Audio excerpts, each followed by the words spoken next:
ஒரு சிறிய காடில் குட்டி குரங்கு ஒன்று இருந்தது. அதன் தாய் தந்தை இருவரும் இறந்து விட்டதால் அது தனியாகவே வாழ்ந்தது.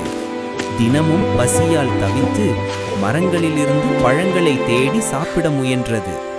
ஒரு நாள் அது ஒரு தோட்டத்தில் பழம் பறித்து சாப்பிட போனது. அப்போது ஒரு மனிதர் பார்த்து கோபமாக கேட்டார், ஏன் திருடுகிறாய்? இது தவறு. குட்டி குரங்கு பயந்து அழ ஆரம்பித்தது. அப்போது அந்த மனிதருக்கு இரக்கம் வந்தது. அவர் சொன்னார், பரவாயில்லை, நீ திருட வேண்டாம். நாளை முதல் என் வீட்டுக்கு வா, நான் உனக்கு வேலை கொடுக்கிறேன். நீ உதவி செய், நான் உனக்கு சாப்பாடு மற்றும் சிறிது பணம் தருகிறேன். அந்த நாள் முதல் குட்டி குரங்கு தினமும் நேரம் தவறாமல் வேலை செய்து சாப்பிட்டது. இனி அது திருடவில்லை, அது சந்தோஷமாகவும் சுதந்திரமாகவும் வாழ்ந்தது. முடிவு.